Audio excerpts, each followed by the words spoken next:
Hey there everyone, this is Samuel Johnson and welcome back to the Spider-Verse Retrospectives, and today we're going to be continuing our discussion on the third Spider-Verse miniseries as we take a look at Spider-Verse Volume 3, Number 2. So, to recap, basically the general situation for this miniseries is that Miles Morales, aka Spider-Man, has been recruited to traverse the multiverse. The Web of Life and Destiny has been rewoven by Annie Mae Parker, aka Spiderling, aka the Pattern Maker, but for whatever reason, there's a corruption seeming to spread through the web, and amidst that corruption, Annie Mae seems to have gone missing. So the new, essentially, master weaver of this web, a spider without a world by the name of Spider-Zero, has recruited Miles to scour the multiverse to search for Annie Mae, which is, well, the rest of the miniseries continues on, with today's issue actually showcasing one of the next universes that Miles is visiting. The world, of course, being the world of Spider-Man. You know, the reality where Aunt May got bitten by the radioactive spider instead of Peter. Now, this reality has actually been revisited a few times in previous Spider-Verse stories. We first revisited in an issue of Spider-Verse Team Up, where May revealed her identity to her family in order to spare them from Karn's wrath. We saw this world get revisited again during Spider-Geddon, as she was one of the Spideys that took part in that event. And we also saw a story where Peter, after learning that May was Spider-Man, gave her web shooters. But now we're getting another adventure out of them as we see the Spider-Verse once again ask for May's assistance. And the story actually begins with May, Ben, and Peter just, going out into town and just running errands. Basically, Aunt May wants to stop by a fabric shop in order to get some fabrics because she's making little booties for the babies. Which, again, if you need a reminder, at the end of Spider-Geddon, she's the one that adopted all the inheritor babies, so she and her family are still taking care of them. And basically, Ben and Peter are just coming along for the ride. However, while May goes into the store to get the fabrics, Peter kind of starts lamenting about how, well, he doesn't exactly feel very special in comparison to May, especially with the web shooters that he has on his wrist, which Ben is a little confused by since, Peter's the one who made these things. But Peter is lamenting the fact that, yes, while he and Ben are also armed with web shooters, they're not really up to the same standards that May is, because after all, May is the one with spider powers. She's the one that can cling to walls. She's the one with incredible strength. She's the one that can actually use these things to swing around the city. Whereas if Peter and Ben tried to do that, they'd probably strain their arms. As such, Ben says that that's really not all that bad, especially if you've learned to be a good shot with them, which he demonstrates by shooting a web line at how walk signs on traffic lights on that have a button you have to press. He shoots one at a button, which allows a kid to use a crosswalk. But put simply, Ben has to remind Peter that ultimately, yes, with great power there must also come great responsibility.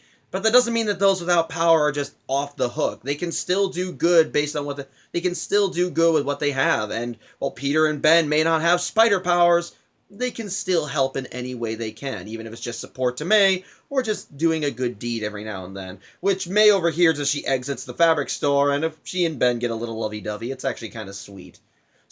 As such, the trio of Parkers make their way back home, but as they continue on, the topic of the multiverse comes up, as again, May is the one that adopted the inheritor babies, and since they're multiversal creatures, of course they want to start thinking about it. And of course they're just all wrapping their heads around it, and Peter begins wondering just how many parallel universes are out there in the multiverse, which May kind of doesn't really understand how, because, well, she's not the scientifically inclined one, but Peter begins positing a theory, which is not really a new theory when it comes to the multiverse, but it's still an interesting one. Namely, that if a new universe is created from every little decision that we make and it's on the various outcomes, then that means the number of parallel universes out there could be literally trillions upon trillions. That there could be a universe where Ben put on a different colored sweater, or universes where Ben and Peter never put on sweaters. Basically, it's just infinite numbers of parallel universes where everything that could happen will happen, and which also kind of leads to the whole free will is an illusion kind of thing, which I don't particularly like. But ultimately, the whole idea is this: that basically no matter the outcome, if it is something that could have happened, then there's a universe where it probably would happen, which also makes Peter believe that, for example, there could be a universe out there where May, Peter, and Ben are evil, and who decided to just randomly jump to this specific universe to kill their good counterparts just because they can. Which May isn't exactly a fan of that thought, and Peter quickly apologizes. He didn't want to hurt May's feelings, but it turns out Peter wasn't wrong, because shortly after they have this conversation, a portal opens up near the trio of Parkers, and from that portal becomes their evil doppelgangers. A version of Uncle Ben wearing a different colored vest, a version of Peter that's not wearing a vest and is, instead of wearing a white shirt underneath, he's wearing a black shirt, and a version of Aunt May leading them. One who is bonded with the Carnage symbiote.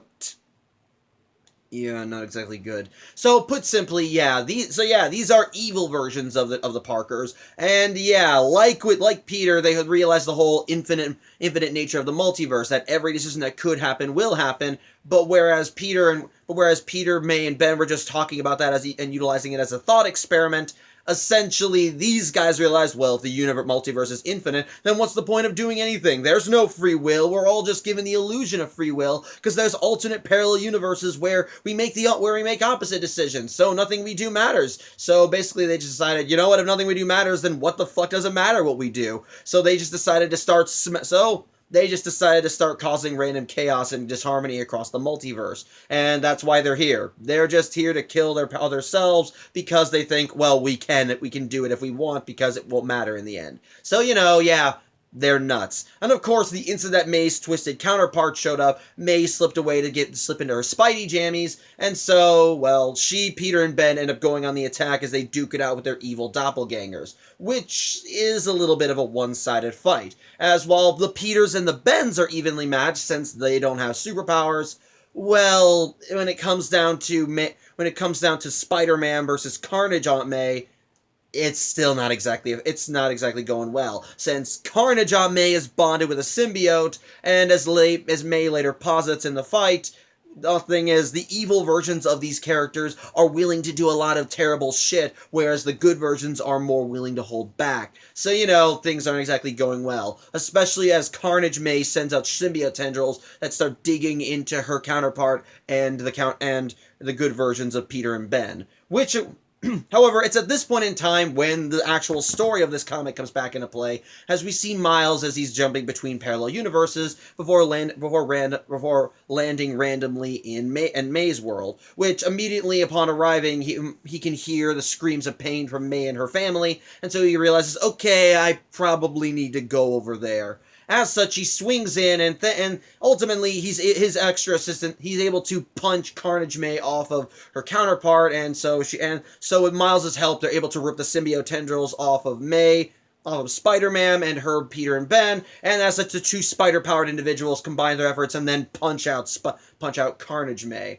As such, with that, May and Miles end up webbing them both up as they think, well, everything's all fine and good now. They beat the bad guy, and if she even tries to escape from her webbing, Miles can insulate it with a venom blast, which will heat up the web, and since, symbiotes are weak to heat, that means that she's essentially incapacitated. However, as Miles and May continue talking, as May does recognize Miles from Spider-Geddon, she does start asking him about his other selves, like, oh, are there other versions of you out there? And Miles is like, oh, it's okay, I'm an original.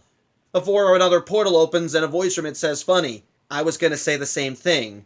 And from that portal comes a second Miles Morales, an evil one, whose costume is kind of like an inverse of Miles's, as instead of his costume being coated with red webbing, it's blue webbing. His eye holes are black instead of the standard Spider-Man white. The costume itself is actually red instead of black, which is not an inverse, but whatever, it needs to look evil. Plus, he's also wearing a track jacket, so, if the different colors still throw you off, you just gotta look for the jacket. But either way, yeah, evil Miles ends up coming in, and he ends up zapping both the good Miles and the good May. And at which point he then frees Carnage May and her Peter and Ben, and yeah, it's now 4v4. And just like with before, it's not exactly going in the good guys' favor. Because like I said, the bad versions of these characters are willing to fight dirty, whereas the good versions are going to try and hold back, because they're the good guys. So, yeah, May, her family, and Miles are not exactly winning.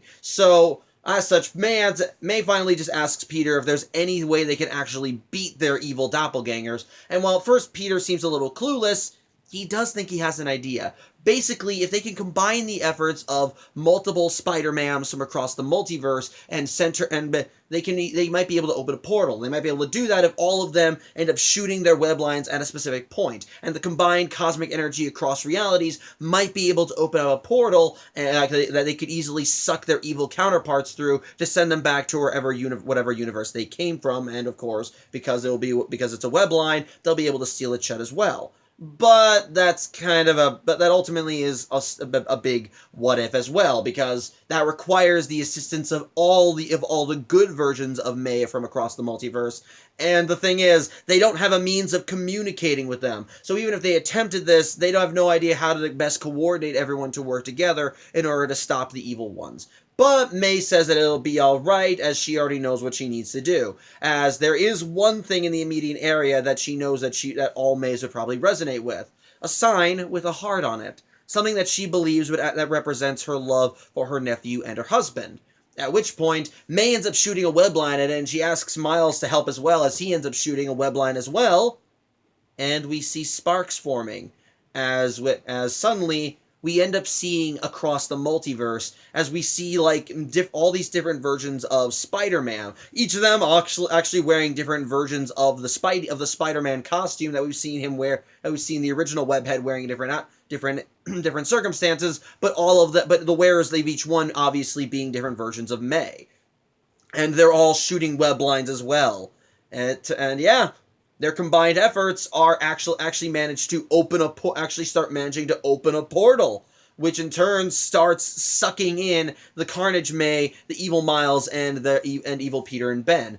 But however, the portal itself seems to start closing, and the evil versions start looking like they're not going to be sucked through. Which at first Carnage May revels in before Miles webs her mouth shut. But Peter and Ben realize that they need to offer their assistance. That the Peters and Bens of the multiverse need to shoot webs as well. And as such, they end up shooting their own. As such, Peter and Ben end up shooting their own web lines of the portal, and that manages to give it the extra oomph that they need as it begins sucking everyone through as it begins sucking all the evil versions of them through the portal. Of course, evil May is just screaming and saying, "No, we can't lose. We can't lose. There's probably a universe where we don't lose." But ultimately, May and the rest just shove that back in her face, as they say that they kind of got the whole multiverse thing wrong. That basically, if the multiverse is infinite, then it's not that nothing we do matters. It's that all that matters is what we do. At which point, May ends up shooting a web line at a manhole cover, and then using said manhole cover, she ends up smacking her counterpart right into the portal. And as a result, all the evil versions of characters are sucked right through before the portal closes, effectively sealing itself with all the webbing. As such, yep, the good guys won. The bad guys have been defeated. Though Peter begins to wonder how they knew this would all work, and May pretty much just said that she banked on the fact that if there was one constant across the multiverse, it's that there were probably more good versions of her than there were evil versions. And odds are those good versions might have been fighting their own battles, and they probably knew that across the multiverse there are other versions of them all fighting the same fight, and we're all willing to help one another. How, of course, that also means that the evil versions of them could have tried this exact same strategy and had it work in their favor. But the fact that they didn't kind of shows just how discoordinated they were, and as a result, May is able to realize that, in the end of the day, the good is that even in a multiverse of infinite possibilities, the good outweighs the bad, ultimately, the best parts of us are always going to win out over the worst parts, even in an infinite multiverse. It's actually pretty nice and sweet and all that. So, yeah. The crisis has been averted. As such, May and Miles end up having a nice little chat. And before Miles heads off, May insists on giving him a reward, which results in her giving him a pie. Though, of course, just to be careful, because she's just that nice, she ends up sending a pie to the Miles Morales of their universe, which I think that is just sweet. As even that world's Miles, when he gets the pie, is like, anonymous pie. It's actually pretty nice. But basically, with the crisis averter, we are seeing May as she's swinging through New York and kind of thinking about about her meeting with Miles and how apparently there are more constants across the multiverse, like how May is the heart, like how May is the emotional center, Ben's the heart, and Peter's the mind, and how she is genuinely proud of Peter. That despite all that life has thrown at him, he still has a good heart and wants to help others. And she thinks that he'll go on to do great things and make something of himself one day. And she couldn't be more proud of him. It's really nice and sweet, though sadly that sweetness might be a little bit more tainted than she realizes. Because as the comic ends, we then cut back to Peter as he's studying away in his room. And we see that the good Mr. Parker did actually grab something from their interdimensional visitors. As contained within a canister is a single strand of the Carnage symbiote. So, yeah. That might be a problem later. I don't know. This universe hasn't been revisited like that yet. So, I don't know. Could be important later. It could just go the way of the Venom symbiote and Spider-Man Noir. So, whatever. So, but yeah. That was Spider-Verse Volume 3, Number 2. And my thoughts on it? It's actually pretty good. It's actually... This is definitely where we get to this issue is definitely where we get to the heart of this miniseries. Whereas the first issue was just there to establish what the framing device for the comic is, that we're just having Miles bopping between random parallel universes and meeting other spider people. This is the issue that definitely starts getting it all in motion, and I think it does it well. We just see essentially it's just Sliders but with Spider-Man, and of course, we see that showcased right away as we see him arriving in the world of Spider-Man and helping May out with her own interdimensional crisis as she's duking it out with an evil version of herself from a parallel universe, and eventually an evil version of Miles as well. So, so yeah. It's essential. So yeah, basically this issue essentially just gets the ball rolling on what to expect from that. But in that same sense, another thing about the miniseries is that each issue, for the most part, is self-contained. With the premise of it being Miles just jumping between random parallel universes, what happens in each of those universes really has no effect on one world to another. As again, the only overlying plot is that Miles is searching for Annie Mae. But the thing is, the Spideys of these worlds are not looking for Annie Mae. They're just doing their own thing and being, their world's resident spider people. Fighting the good fight, web slinging, making quips, all that nice jazz that you associate with Spider-Man. And so basically, when Miles pops into those worlds, he's just kind of there, along for the ride, helping them out where necessary before he gets whisked away to another random parallel universe and goes to help that world's spider person. Basically, despite the overarching story of this miniseries, every issue, for the most part, is actually a self-contained tale. So, with that logic, we also need to judge this comic as an individual issue and as its own story. And quite frankly, I think it's enjoyable. I like that we once again continue to revisit the world of Spider-Man, as once again, despite the fact that the Spider-Man world was created as a joke, well, you gotta remember one very important thing about it. It's a world where Aunt May became that world's resident spider person.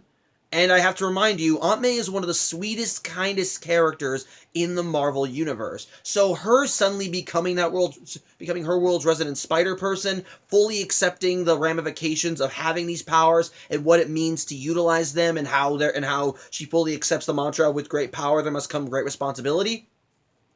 It works. It genuinely works. And as a result, you see this old lady that wants to instill within others strong, good moral values, who wants to always do the right thing and help others when necessary, but is also willing to use her powers in the defense of those she cares about, regardless of whether her physical health is put in jeopardy. And quite frankly, I love that. It's genuinely sweet and kind, and it continues to showcase just how much of a kind-hearted person Aunt May is, even in this reality. I love, and that's more of a better showcased here than in other issues. I'll actually scratch that. It's also actually showcased well in her story in the Vault of Spiders in this Vault of Spiders tie-ins of Spider-Geddon, but it's also showcased well here, as when presented with the idea of an infinite multiverse, where every decision that could happen will happen, she just essentially decides to brush it off because there is one thing in her life that's more important than anything. Her husband and nephew. She cares about them greatly, and she's still willing to do anything to keep them safe. And likewise, when confronted with a version of herself who saw the infinitude of the multiverse and then just decided, fuck it, we can just do whatever we want. There's going to be a universe where we make the opposite decision anyway. Essentially, she essentially decided, no, I'm going to keep fighting for what I want, because ultimately, if nothing we do matters, then all that matters is what we do. And what I want to do is be a good person, help my family, be there for them. And ultimately, it's that love for her family that won the day. Her Carnage possessed counterpart embraced the chaotic nature of the multiverse. But as a result of that, she began disregarding the basic morality, the connections that we as humans can make. Yeah, she traveled the multiverse with her versions of Peter and Ben, but the thing is, I don't think it's clear she genuinely did not care about them. She did not care about anyone but herself, and only saw her merry jaunt through the multiverse as just an excuse to cause more mayhem. Because hey, what does it matter? There's going to be another universe. That's fine. But in that same regard, by kind of disregarding those emotions and the positive connections, well, she was ultimately undone. As across the multiverse, all these other Mays were having similar fights with similar twisted versions of themselves. But what ultimately won the day, sorry, Chinny jumped on the bed. What ultimately won the day were all the versions of May banking on the fact that they cared about their family, that they loved them, and that love is what ultimately won the day, as they had to open a portal by shooting a web line at something they would all be familiar with, and of course they all targeted a heart because it reminded them of their connections with Ben and Peter. It's sweet, it's nice, it's just so chock full of all that good mushy stuff while still being a kick-ass superhero story. We're just like that, it's just so fun. It's just a genuine fun time, and quite frankly, yes, while the initial premise of having Aunt May be her world spider person is still kind of a silly one, the way it's utilized in these stories showcases the positive of it. That having such a sweet, kind, caring old lady like Aunt May take on these powers and genuinely using them for the greater good, it leads to, hands down, probably one of the sweetest, kindest, most caring versions of Spider-Man in the multiverse. As the end of the day, everything she does is for her family, and she's willing to go to hell and back to make sure they're safe. And I love that. It's nice, I love that, and this comic does a great job of showcasing it. On top of that, we had some genuinely good action as we see the good versions of these characters duking out with the evil ones. It's cool to see Miles working alongside May, and again, one of the things I love with the multiverse, the mirror matches. I will not deny it was genuinely cool to see May, Ben, Peter, and Miles duking it out with their evil counterparts. So I dig that. I also do admit I liked the design for evil Miles, because like I said, it was like his costume was like an inverse of regular Miles' costume, which, yeah, that's evil Miles right there. So I dig that. So on the whole, plenty of cool action, plenty of fun stuff, plenty of cool action, actually some really good themes with the characters and so forth. I loved seeing the message at the end with May and all that, with May kind of showcasing that the good outweighs the bad, and that yes, even if it's an infinite multiverse, all that matters is what we're gonna do and how we choose to do it. Ultimately, it's a sweet story, and I can't get enough of it. It's a shame though that the whole thing with the Carnage symbiote never gets answered again. However, while we're done with the story, we still got Spider Sonus to talk about. And for this issue, we have Spider, who is a spider person who got bitten by a radioactive spider that was made in a space laboratory, which not only gives them the standard spider powers, but also allows them to exist within extreme temperatures. Plus, they can glow in the dark. Then there's Sea Spider, who is literally a spider person who travels the high seas as a web slinging buccaneer. And then finally Spider Sting, who, while also having a wide array of spider powers, can also has acid themed webbing. So that's pretty badass. Also, so yeah, thoughts on each of them. Spider, pretty cool. Spider, I like their costume. I like their costume. Sorry, I'm trying to be sure I get this in the shot. I like their costume. Think it's a pretty cool gimmick. I think it's a pretty cool gimmick. I love the whole idea of them not only just having the standard spider powers, but also having the extra abilities of glowing in the dark and extreme temperatures. It's nothing too amazing, I admit, but still pretty cool. Sea Spider is a little stupid, but it's the fun kind of stupid, so I like that. And finally, Spider Sting just kicks ass. Let me look at that. I love the neon colors. Even the artists admit that they liked the color green and just wanted to integrate it into a spider themed design. So yeah, just for the design alone, Spider Sting is awesome. So yeah, but that's all I can say. That is all I can talk about. Like I said, sweet story, good action, fun premise, nice resolution, and again some nice spider sonas. So yeah, that's really all I have to say. I thank you for watching. I'm Samuel Johnson, and I hope to see you on Tuesday as we get to issue 3 and check back in with Penny Parker, aka Spider. So till then, I hope you have a good Saturday and take care.